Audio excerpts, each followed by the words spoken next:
Bah, écoutez, on va écouter le premier pitch. Merci beaucoup. Merci. Bonjour, je m'appelle Vera Chamarande, je suis la CEO de V-Biotech.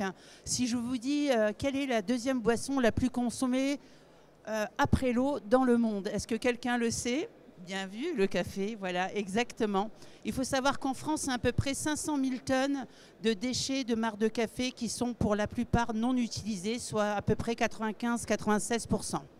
V-Biotech, je vous reconnais vous, V-Biotech est une start-up spécialisée dans la valorisation du marc de café qui utilise le marc pour en extraire des molécules à haute valeur ajoutée. On va faire donc des molécules pour la nutraceutique, la pharma, la cosmétique et ensuite le résidu. C'est à peu près 98% après les extractions de molécules. On va en faire une transformation en bioplastique. Donc je vais demander à Clémence, par exemple, de nous montrer un échantillon. On peut aller d'un plastique élastomère qui est totalement biosourcé et on va aller jusqu'à 30% de charge. Donc on réduit naturellement 30% de charge. C'est donc une alternative au plastique. V-Biotech aujourd'hui, c'est une équipe de 10 personnes. On est très engagé d'un point de vue environnemental puisque mon propre associé Florent Allais est expert en chimie verte. On est installé à Reims. On reprend des laboratoires donc au mois de juillet. On aura notre premier démonstrateur à peu près au mois de novembre où on va extraire nos molécules et ensuite on s'industrialise dans le centre de la France pour transformer justement des millions de tonnes de marc de café en nouveaux biomatériaux. Donc aujourd'hui, on a un champ applicatif qui est relativement très large et la demande de la part en fait de l'industrie, de toutes sortes d'industries confondues, qui ont besoin de répondre aussi à la réglementation européenne, c'est-à-dire 30% de biomatériaux, eh bien en fait on arrive juste à temps. Quand on a commencé en 2019, on nous a pris un peu pour, pour des hippies, parce qu'on avait déjà cette vision de valorisation en fait, du marc de café. Et aujourd'hui, on étend cette valorisation à d'autres coproduits organiques. On a déjà valorisé 44 millions de tasses de café pour le premier trimestre 2025 et on finira l'année par 440 millions de tonnes 440 millions de tasses de marc de café valorisées. Alors ça donne un chiffre énorme mais c'est que 1000 tonnes de marc de café. Donc comparé aux 500 000 tonnes de marc de café annuellement à valoriser, on est encore loin du compte, mais on a des ambitions qui sont très fortes. Merci messieurs, dames. Merci. Merci beaucoup. J'ai essayé le plus court possible là. C'est très bien, ça nous laisse le temps de faire des petites questions-réponses. Est-ce que vous avez des questions ou profitez-en. On a un petit moment, bien sûr. Tu peux me donner mes petites... Non, dans mon sac à main. Ouais. Voilà. Moi, j'ai une question. Je voulais savoir, pour récupérer les marcs de café, est-ce que vous avez un service ou... Non, pas du tout. En fait, on a conclu des accords avec des grands collecteurs de marc de café qui sont très connus en France. Vous avez Veolia, Paprec, Suez. On a été tapé à leur porte. C'était ça le verrou de V-Biotech, c'était la sécurisation du gisement de marc de café. Aujourd'hui, on est la seule start-up en Europe à avoir sécurisé 10 000 tonnes de marc de café pour 2025. Et l'année prochaine, on a déjà sécurisé 30 000 tonnes. Donc, il y a aussi une chose très importante que j'ai oublié de dire, c'est qu'entre la collecte du marc de café et la transformation en bioplastique, en biomatériaux ou encore avec extraction de molécules, on est toujours à moins de 3h30 et aujourd'hui on a un modèle duplicable. C'est-à-dire que c'est nous qui nous rapprochons en fait de la source des gisements et pas l'inverse. On ne fait pas venir du marc de café du sud de la France ou de l'Italie. On va le sourcer à moins de 3h30. Donc notre empreinte carbone et toute notre supply chain, elle est totalement maîtrisée. Merci beaucoup. Et je pense une petite chose, c'est juste pour vous montrer. Vous pourriez me tenir le micro 2 secondes? Là, pour vous montrer, par exemple, on a une 60aine de formulations aujourd'hui. On n'en aura que 2 qui vont aller sur le marché, sur notre go-to-market. Mais à partir de ces 2 formulations qui sont biodégradables ou recyclables, une seule formulation, on peut être sur un plastique comme ça, on va changer de polymère, on va être sur un plastique un peu plus dur et sur un autre polymère encore avec un plastique recyclé. Ça, c'est important. Là, on va être vraiment sur du plastique très dur. Et donc ça, c'est 3 champs, 3 marchés applicatifs différents pour l'industrie, que ce soit automobile, aménagement, intérieur, etc. Merci. J'ai fait très très vite. Non mais merci, c'est parfait. Merci beaucoup. Est-ce qu'il y a une autre question? Est-ce que vous avez... Mais je vous en prie, allez-y. Bonjour, Bonjour. Justement, j'ai une question sur les marchés applicatifs. Vous avez d'autres exemples de l'utilisation de ces plastiques que vous faites? Complètement. Alors, c'est vraiment tellement... ça va du bouchon de chantier pour Bouygues Construction au plateau pour Sodexo. Par exemple, on nous avait approché dans l'aérospatial. On a dit non parce que le retrait plastique est tellement fin que pour nous, c'était impossible d'avoir une maîtrise technique à ce point. Par contre, on a trouvé chez ce fabricant en fait, aéronautique du plastique que lui jetait et qui était très important pour nous à recycler pour donner en fait, du renfort dans nos matériaux. Donc c'est aussi en disant non à certains clients qu'on arrive à trouver en fait, des déchets chez eux qui vont nous permettre de faire avancer. Ouais. Je ne sais pas si j'ai répondu à la question. Merci. Oui, je vous ai pas. J'en profite juste pour vous dire, je vous ai mis le QR code, n'hésitez pas, ça vous permet aussi après cet atelier de est-ce pouvoir qu'il y a échanger. quelqu'un qui peut passer la photo avec la montagne de marc de café Oui, je le fais, je le remets, Ouais. je le mets tout de suite. Bonjour. Bonjour. J'avais une question. Est-ce que vous avez une idée à peu près du cycle de vie de vos produits ou des... Oui, tout à fait. C'est pour ça qu'on a, sur les 60 formulations, on n'en a que 2. Parce que aussi, par exemple, la compostabilité, un plateau ou un bouchon de chantier ne doit pas se retrouver dans la terre. En fait, se retrouve dans la terre un pot de fleurs parce qu'on va le réutiliser en fait chez des particuliers, mais en industrie, c'est juste impossible. Et en fait, il y avait une logique aussi là-dedans, c'est d'aller soit chercher la recyclabilité ou la biodégradabilité. Et pour ça, c'est pour ça qu'on n'en a que 2 qui vont sur le marché. Tout simplement parce qu'elles répondent à quasi 80% en fait, du marché et surtout sur la recyclabilité. C'est-à-dire que si on met 30% de biomatériaux avec du PLA, on est biodégradable. Donc là, le cycle, l'analyse de cycle de vie est très marqué. On sait comment il commence, on sait comment il finit. Mais par exemple, si Clémence me sort un seau à champagne, on n'avait que ça comme moule parce qu'on habite Reims, donc c'est plus simple de trouver des moules à champagne. Mais bien, une grosse chaîne d'hôtels a vu en fait dans ce seau leurs futures poubelles pour leurs hôtels. Eh bien, on avait soit en PP recyclé ou soit avec du PLA. Ils ont choisi le PLA parce qu'on apportait plus de densité. Cependant, leurs anciennes poubelles, on va les recycler et on va réutiliser leur plastique pour remettre de la charge. Donc voilà, notre cycle de vie, il est tout le temps recyclé. Et quand on va chez un client qui nous demande est-ce qu'on peut faire ça, parfois on dit non parce qu'on sait très bien qu'on ne sait pas comment on va faire à la fin pour le recycler. Voilà. On a le temps pour une dernière question. Okay. Il nous reste 2 minutes. J'ai été vraiment rapide. Oui, mais c'est très bien, ça nous permet d'avoir des échanges, c'est vivant, c'est parfait. C'est exactement ce qu'il faut. Est-ce que quelqu'un a une dernière question? Eh bien, on va vous remercier. Eh bien, merci beaucoup. Merci beaucoup et je me permets de remettre le flash code. Oui. Juste vous dire, oui, c'est important cette photo, c'est notre premier trimestre, c'est 44 millions, la montagne de marc de café que vous voyez, c'est 44 millions de tasses de café juste pour un trimestre. Donc on est encore loin du compte, il y a vraiment de quoi faire, quoi. Voilà. Mais merci. Continuez à buver du café. Hein. Merci. Merci beaucoup, très belle initiative. Donc je remets le QR code, n'hésitez pas, ça vous permettra de pouvoir recontacter et pouvoir aussi remplir le questionnaire. Donc ensuite on va passer au deuxième pitch avec Xu Zhang de Panobac. Merci beaucoup. Alors bonjour tout le monde, j'espère que vous m'entendez bien, j'ai l'impression que c'est extrêmement bruyant, mais bon. Donc je m'appelle Chou, je suis une des cofondatrices de Pandobac et nous on propose des solutions de réemploi d'emballage pour remplacer des cartons, cagettes en bois et caisses polystyrène utilisées dans le transport de marchandises alimentaires. Alors j'imagine que vous voyez bien de quels emballages je parle. On les estime à environ 15 milliards jetés par an en France. Donc ce sont, comme je disais, des cartons, cagettes en bois et caisses polystyrène. Et moi, avant de créer Pandobac, j'ai créé et géré un restaurant pendant 5 ans. Où j'ai fréquenté du coup ces emballages tous les jours. Et à l'époque, quand j'ai cherché un peu des solutions pour arrêter de me faire livrer dans ces emballages à usage unique, j'ai rien trouvé. Et effectivement, il n'y avait rien, hormis dans des secteurs très très spécifiques comme l'automobile, la pharmacie et les fruits et légumes, mais uniquement en grande distribution. Et d'ailleurs, dans ces secteurs, les bacs ont été mis en place plutôt pour des raisons économiques et pas écologiques. Donc il y avait un réel intérêt financier à passer à des bacs réemployables et ça a fini de me convaincre du coup de créer Pandobac en 2018.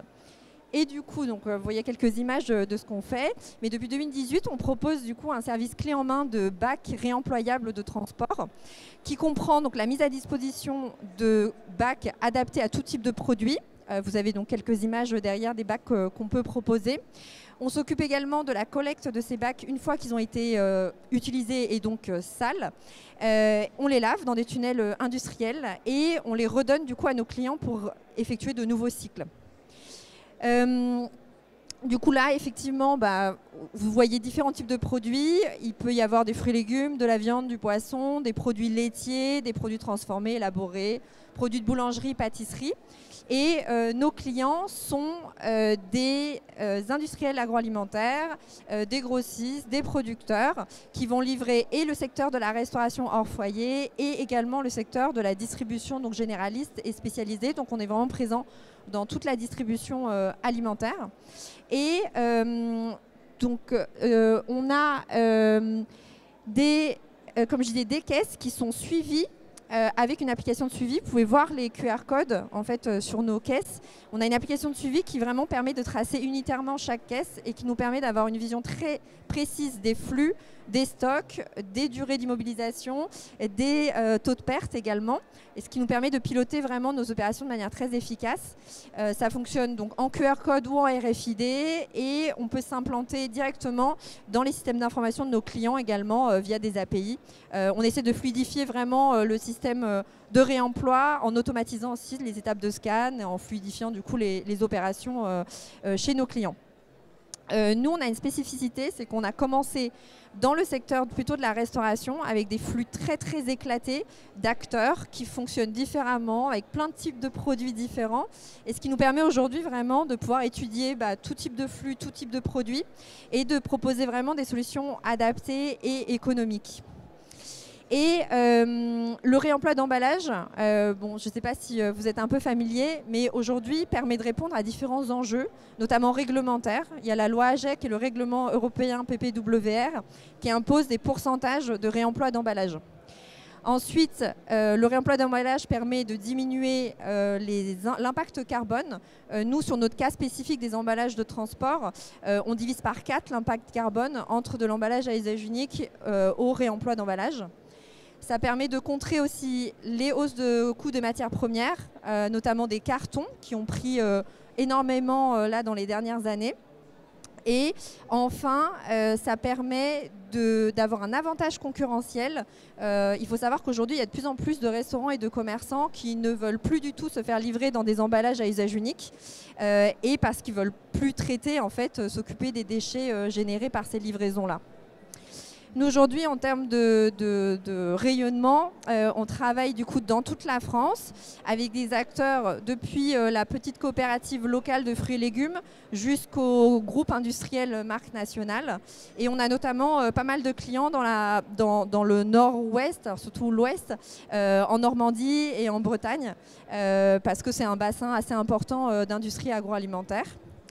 Et du coup, pour finir, la vision, nous, chez Pandobac, c'est vraiment d'apporter de la valeur à l'ensemble des acteurs de la chaîne en créant des boucles logistiques efficaces tout en générant du coup de l'impact environnemental positif.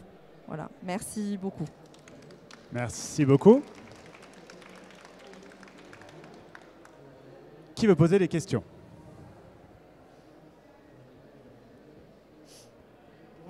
Bon, merci pour cette présentation. Ma question, c'est, vos emballages, elles ont un cycle d'utilisation de combien de temps? Parce que par rapport à un emballage à usage unique comme le carton, comme le bois, qui nécessite un cycle important, est-ce que vous arrivez à être neutre, à être moins émetteur que ce type d'emballage-là? Oui, alors nous, nos emballages font plusieurs centaines de rotations, du coup, avant d'être recyclés. Et effectivement, on arrive à diminuer l'impact quand même d'énormément. En fait, à partir d'une trentaine de rotations, alors ça dépend de plein d'hypothèses et du matériau, hein, mais en moyenne, en fait, c'est entre 20 et 40 rotations en fonction de si on parle de la caisse polystyrène ou du carton. Mais donc, entre 20 et 40 rotations, on diminue déjà, du coup, par 3 les émissions carbone, l'eau et les déchets générés. Et donc, sachant que nous, derrière, on pousse l'utilisation des caisses au maximum. Et comme je disais, on est à un peu plus d'une centaine de rotations aujourd'hui. Est-ce qu'on a d'autres questions? Du coup, mais qu'est-ce qui vous pousse à avoir que 30 ou 40? C'est par rapport en fait aux teneurs mécaniques en fait, de l'emballage en question, c'est ça? Ah non, les 30-40, c'est vraiment dans l'analyse de cycle de vie. Je dis à partir de 30 ou 40 rotations, on est déjà à diviser par 3. Mais effectivement, non, nous, on arrive à plus d'une centaine de rotations aujourd'hui. Okay. Oui. C'est vraiment pour dire, voilà, c'était un peu ce qui était ressorti dans l'analyse de cycle de vie. Il y avait eu plusieurs analyses de nombre de rotations. Et donc, c'était un palier de dire à partir de ce palier-là, voilà, on sait qu'on a divisé par 3 les impacts. Super, merci. Merci. On a le temps pour d'autres questions. Bonjour Chou. Je voudrais savoir le taux de rotation que vous avez et le taux de retour surtout que vous avez de la part de vos clients moyens. Ouais, nous les taux de retour, ils vont de 0,5, taux de perte du coup, 0,5% pour certains clients qui sont vraiment très bons et les pertes, disons, sont résiduelles et vraiment liées au fait que ça passe par plusieurs mains et qu'à un moment ou à un autre, il y a des pertes mécaniques par rapport à ça. À peu près 2%. Voilà, on tourne entre 0,5 et 2% de pertes avec nos clients. Et notre objectif, c'est vraiment de réussir à être à moins d'1% sur l'ensemble de nos flux, sur les taux de perte. Et ça, on le travaille beaucoup avec nos clients sur des systèmes aussi vraiment où on vient automatiser le suivi sur des lignes de conditionnement en sortie ou en entrée d'entrepôt pour aussi avoir un suivi encore plus fin et plus massifié de nos caisses. Et on sensibilise beaucoup aussi les destinataires finaux des caisses au rendu. Du coup, on a des campagnes un peu de mail où on leur dit vous avez tant de caisses qui restent depuis combien de temps dans vos établissements. Pensez à les rendre à vos fournisseurs, etc. Et en fait, ça marche bien, juste de sensibiliser sur le fait que le système est vertueux et que c'est probablement un oubli. Ils ont stocké des caisses dans leurs réserves et les ont pas rendues. Et ça suffit, disons, pour améliorer le taux de retour dans des circuits purement professionnels. Et ce que j'ai pas dit, c'est que nous, du coup, on n'a pas de système de consigne comme on en a dans plutôt les emballages consommateurs, parce qu'on n'est pas sur les mêmes circuits où le consommateur il va acheter et puis il rentre chez lui, on ne sait pas où il va, on ne sait pas quand il va revenir. Là, c'est quand même entre des points très précis de livraison, des livraisons qui sont quasi quotidiennes. Donc on n'instaure pas un système de consigne incitatif parce que ça sert pas à grand chose et ça ajoute de la complexité comptable pour tout le monde. Et nous, ce qu'on fait, c'est plutôt de la sensibilisation, de la communication et un suivi précis, unitaire des caisses. Voilà. Merci. On ne va pas avoir le temps de la dernière question. Je suis désolé. Je vous propose de pouvoir en discuter après. Juste, on rappelle, implantation sur tout le territoire. Oui. Les clients, tout type de restauration. Et de distribution, du coup. Et de distribution. Ouais. Parfait. Merci beaucoup. Je vous mets le QR code comme pour avant. Pardon, excusez-moi. Parfait, super. Je vous laisse prendre le QR code si vous voulez ensuite interagir. Mais n'hésitez pas si vous voulez poser des questions. Et on va passer à la troisième personne, à Clémence Lejeune de la société Vesto. Bonjour à tous. Donc je vais vous présenter la société Vesto, dont je suis directrice générale adjointe. Vesto reconditionne du matériel professionnel de restauration, créé en 2020 par 3 fondateurs. 2 ingénieurs, un commercial. Le commercial est passionné de cuisine et après un passage en cuisine chez un chef étoilé, un matin il arrive et il voit toute la cuisine sur le trottoir parce que la cuisine est en travaux, en se rendant compte qu'il n'y a aucune solution pour ce chef pour récupérer toute cette cuisine. Il se dit que c'est bien dommage parce que la veille, elle servait à servir les clients qui étaient un restaurant 3 étoiles d'ailleurs. Donc, il se dit il y a peut-être quelque chose à faire avec ça. Il explore le sujet. Il se rend compte qu'il y a à peu près 42 000 tonnes par an de matériel CHR qui finissent soit à la benne, soit en recyclage. Qu'il y a d'autres acteurs, d'autres filières comme la téléphonie ou le matériel médical dont le reconditionnement est quand même assez aujourd'hui ancré dans les mœurs. Donc, il décide de monter Vesto en 2020 sur ce constat écologique. Et aujourd'hui, on a une usine de 8000 m² au nord de Paris, dans lequel on reconditionne du matériel professionnel de restauration. On est 35 personnes. Et notre objectif en 2025, c'est vraiment d'ouvrir d'autres filières, donc sur d'autres secteurs, comme le médical notamment, mais aussi le BTP, pour se positionner comme l'acteur industriel français du reconditionnement professionnel. Voilà. Notre métier, c'est récupérer donc, du matériel professionnel. Il arrive dans notre usine, là il passe un pré-diagnostic. Il y a à peu près 20% qui part en recyclage, qui n'est donc pas reconditionnable. Les 80% sont reconditionnables, tout le reste part dans notre usine. Et à ce moment-là, est commercialisé. Et au moment de la vente, c'est reconditionné par notre équipe. Il y a plus de 20 techniciens, dont c'est le métier, qui sont très spécialisés et qui ont été formés pour pouvoir reconditionner tout ce matériel et le valoriser. En fait, les fabricants aujourd'hui de matériel professionnel de restauration prévoient des machines qui durent jusqu'à 20-25 ans. L'amortissement, la durée d'amortissement chez les restaurateurs, elle est autour de 7, maximum 10 ans. Donc en gros, quand on récupère les machines, on leur donne autant de vie que celles qu'elles ont déjà vécues, parce qu'on les pousse encore sur leurs 10 années suivantes. C'est l'objectif de Vesto d'aller au bout en fait, de la durée de vie initiale prévue par les fabricants. Qu'est-ce que je peux vous dire de plus? 1 tonne de matériel professionnel reconditionné, c'est 10 tonnes de CO2 évitées. Donc aujourd'hui, on est à près de 3000 machines, soit à peu près 300 tonnes, soit 3000 tonnes de CO2 évitées. Et voilà, on en est très fiers. Voilà. Merci beaucoup. On a le temps pour des questions.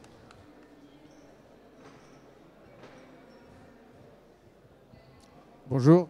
Le matériel recyclé, vous le revendez à des entrepreneurs ou à des créateurs d'entreprises ou vous avez des clientèles ciblées? Alors notre clientèle, elle est très large. Et en fait, ce qui est chouette, c'est que nous, c'est vraiment une boucle. C'est-à-dire qu'en fait, les gens à qui on reprend le matériel, potentiellement, c'est nos clients. Et nos clients peuvent être ceux à qui, après, on fait la reprise. Globalement, ce qu'on appelle le gisement, c'est vraiment pas un souci dans notre cas. Parce que malheureusement, le monde de la restauration ne se porte pas forcément hyper bien. Donc, on récupère auprès de tout le monde et on vend aussi auprès de tout le monde. Donc nos clients, c'est les restaurateurs, les collectivités, mais aussi les cuisinistes. Et puis aussi les grands groupes comme Vinci qui ont voilà, des grands immeubles qui souhaitent vider et après rééquiper. Voilà. Mais la boucle en fait, est vertueuse puisqu'en fait, nos clients sont aussi à ceux à qui on achète puisqu'on valorise tout le matériel qu'on reprend, on le rachète en fait. Voilà. Est-ce qu'on aurait d'autres questions?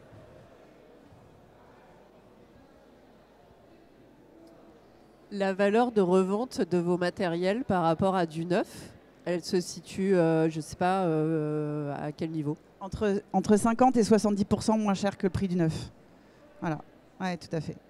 Donc en fait, c'est économiquement intéressant, écologiquement intéressant. On a eu depuis janvier 2025, je crois qu'il est là d'ailleurs, voilà, le label REC, donc délivré par DECRA, qui est le premier label en fait, pour le matériel professionnel de restauration, donc de qualité. L'idée, nous, c'était vraiment d'industrialiser en fait, le reconditionnement, d'y mettre un process industriel, comme c'est le cas dans la téléphonie ou l'automobile. Et voilà. Donc, garantie jusqu'à 12 mois. Voilà. 6 mois en direct restaurateur et 12 mois pour les cuisinistes. Les restaurateurs peuvent aller jusqu'à 12 mois, mais c'est une extension de garantie. C'est 12 mois. On a encore le temps pour une dernière question.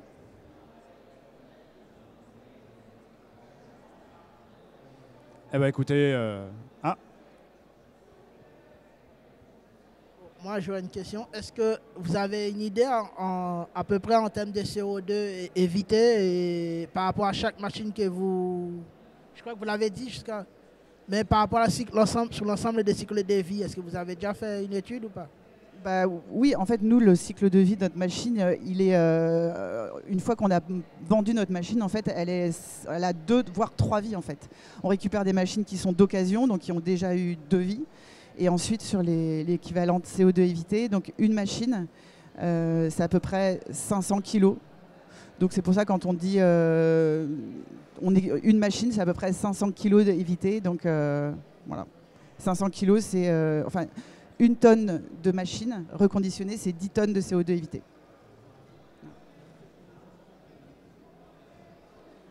Écoutez, merci beaucoup. Je pense qu'on peut applaudir une nouvelle fois. Merci beaucoup. On va mettre si vous pouvez juste passer à la salle d'après pour qu'on ait le QR code également.